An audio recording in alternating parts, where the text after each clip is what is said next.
नमस्कार, मैं हूं योगेश गौड़ और आप देख रहे हैं सर्च आउट न्यूज।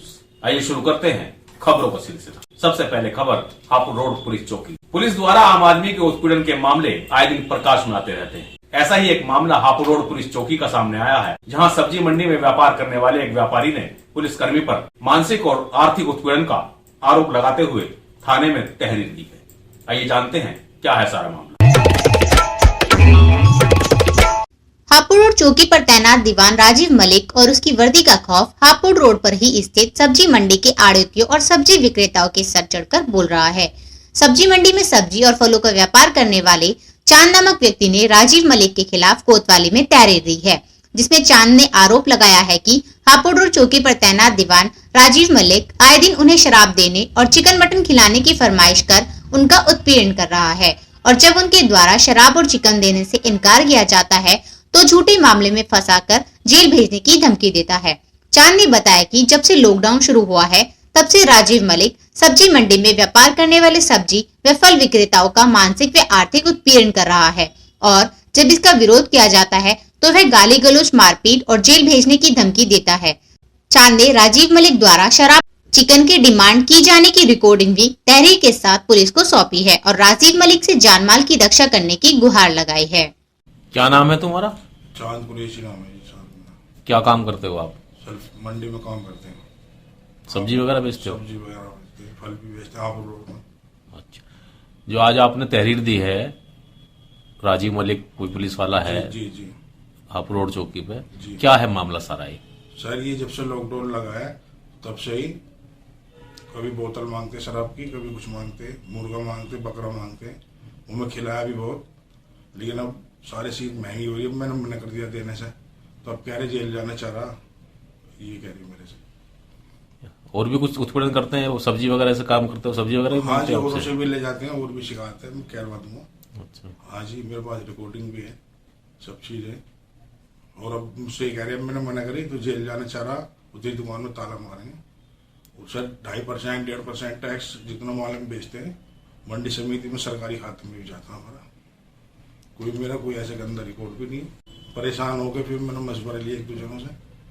जब ज्यादा परेशान हो गया तब मैंने काम करा सर। हाँ जी, मैं खिलाता रहा है वो सर, ये खिलाते इसलिए रात दिन हम निकलते पड़ते हैं मोदी पहुंच चौकी का गाड़ी को, कभी छोटे मुकदमे में मैंने फांसते हैं, इसलिए क्योंकि हम 1 नंबर का आदमी है, कोई 2 नंबर का हमारा कोई रिकॉर्ड नहीं।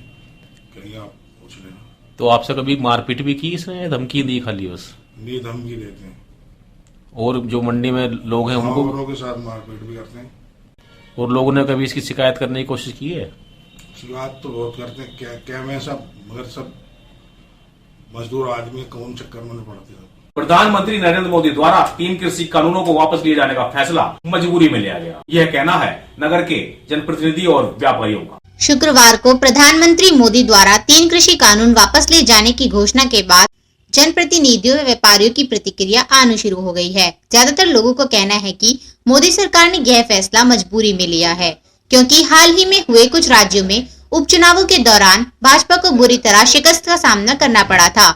इसके अलावा आगामी महीनों में 5 राज्यों में चुनाव होने से जिसमें भाजपा को हार का डर सता रहा था। इस संबंध में सर्च आउट न्यूज ने नगर के जन प्रतिनिधियों व व्यापारियों से बातचीत की।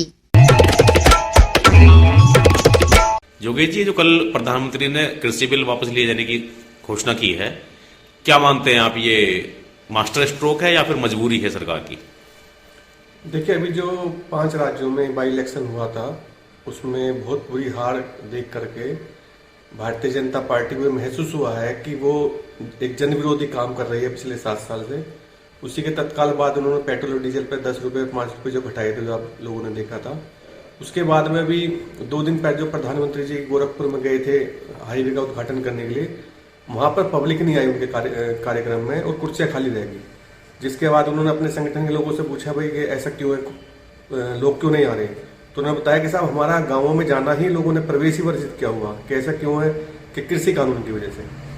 तो इसको लेकर के चुनावी चिंता को देखते हुए कि आने वाले समय में 5 राज्यों में चुनाव है, जिसमें विशेष तौर पर पंजाब, उत्तरांचल और उत्तर प्रदेश, 3 राज्यों में बुरी हार के डर से इन्होंने ये कानून वापस लिए हैं।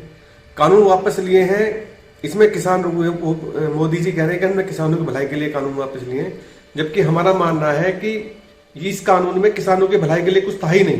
पहले वो बोल रहे थे कि हमने किसानों की भलाई के लिए कानून दिए हैं, अब वो बोल रहे हैं किसानों की भलाई के लिए हमने कानून वापस लिए हैं। जबकि हमारा ये समझना है कि ना इस कानून के बनने से किसानों की भलाई होने वाली थी, ना इसके वापस लेने से होने वाला। ये बस हमें ऐसे महसूस हो रहा है जैसे एक साल पहले हमारी कोई भैंस चोरी हो गई थी और अब हमें पता लगा है कि वो भैंस हमारी वापस मिल सकती है। बाकी हम वहीं के वहीं खड़े हैं जहां एक साल पहले खड़े हुए थे। किसानों की मुख्य मांगे जो है, स्वामीनाथन आयोग की रिपोर्ट लागू हो, एमएसपी पर कानून लागू हो, ये दो मुख्य मांगे हैं। और इसके साथ में हमारी ये मांगे हुई है कि जो किसान वहां पर हमारे करीब 1000 किसान शहीद हुए हैं, उनको शहीद का दर्जा दिया जाए। सभी किसानों जो हमारे शहीद किसानों 1-1 करोड़ का मुआवजा दिया जाए, साथ में एक सरकारी नौकरी दी जाए। ये तो किसानों से जुड़ी हुई बात है। इसके साथ में हमारी ये भी मांगे हैं कि मोदी जी देश में बुरी तरह से फैले हुए बेरोजगारों युवाओं की तरफ ध्यान दें, उनको रोजगार उपलब्ध कराएं, पढ़ाई और दवाई मुफ्त उपलब्ध कराएं देश के युवाओं को, देश के गरीबों को, देश के बेरोजगारों को।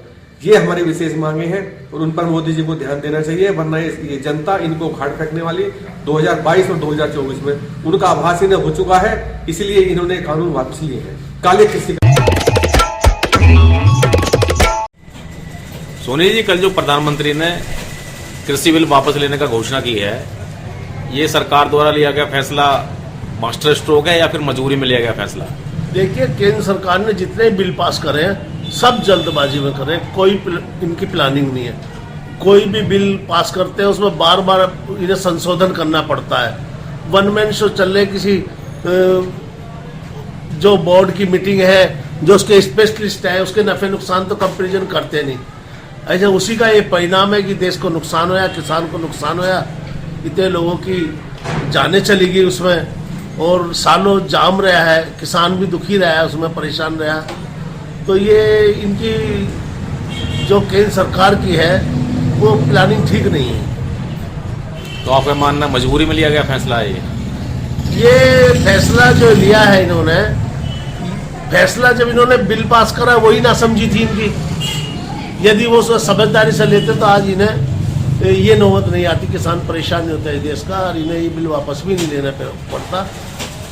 तो चर्चा ये है कि अभी हाल में जो उपचुनाव हुए थे हिमाचल में और अन्य जगहों पर, वहां इन्होंने करारी शिकस्त झेलने को मिली है। उसके बाद अब 5 राज्यों में चुनाव होने हैं, उसमें भी इनका ये हाल ना हो, उसके मद्देनजर उन्होंने फैसला लिया। नहीं, जनाधार तो इस आंदोलन ने खत्म ही कर दिया बीजेपी का जनाधार बहुत जबरदस्त खत्म हुआ है।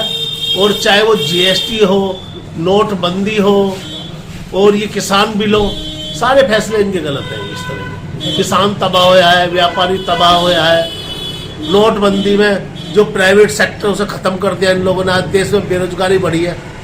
तो ये फैसले इनके सारे के सारे गलत है, उसके परिणाम ही आने वाले चुनाव में भुगतने पड़ेंगे।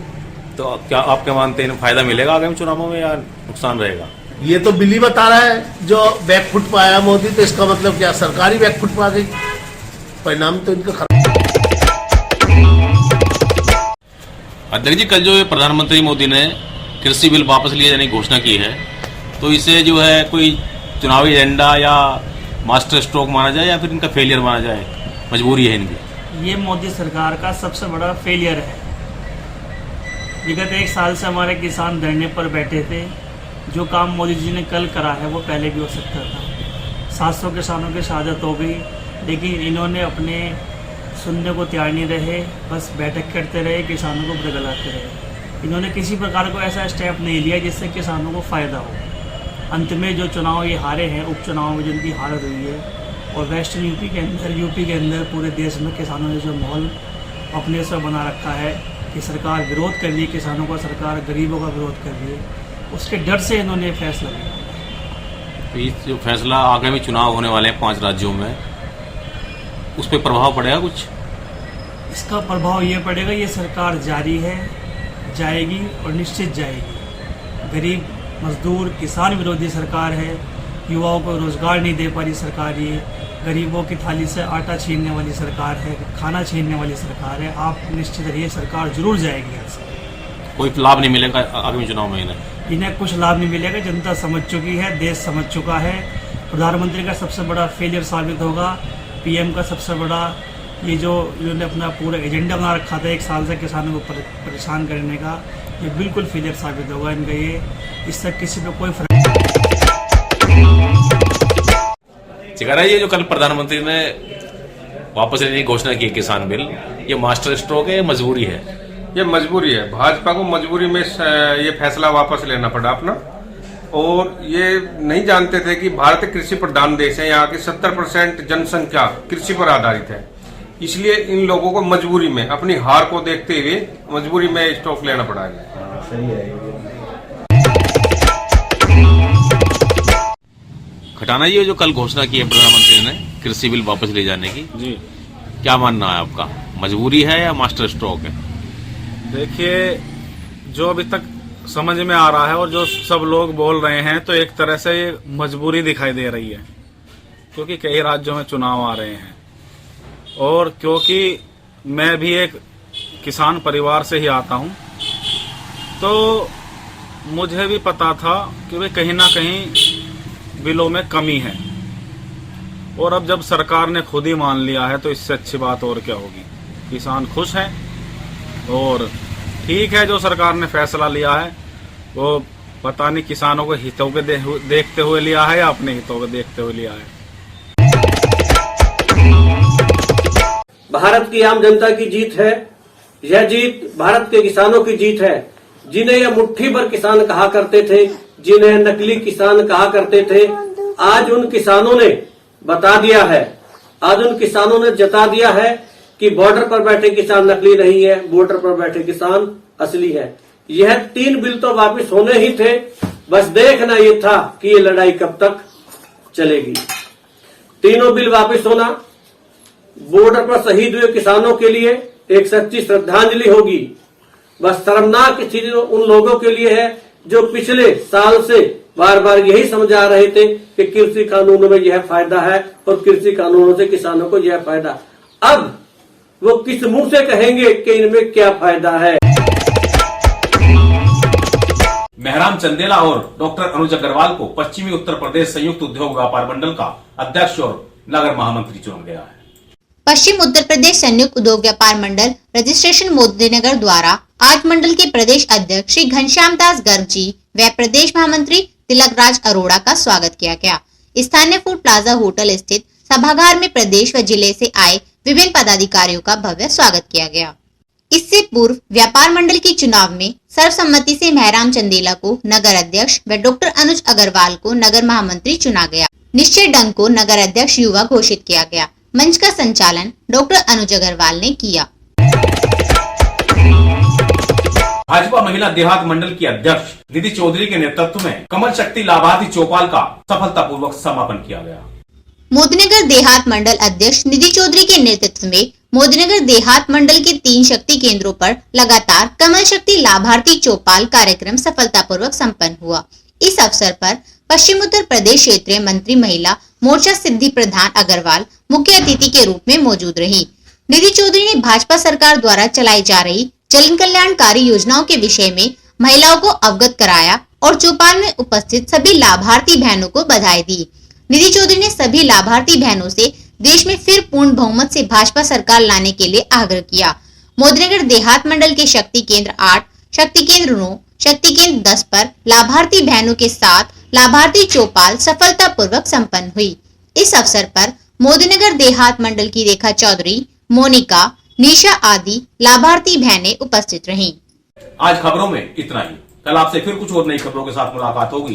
तब तक के लिए मुझे दीजिए इजाजत और आप देखते रहिए सर्च आउट न्यूज, ताकि खबरें चर्चा में रहें। नमस्कार।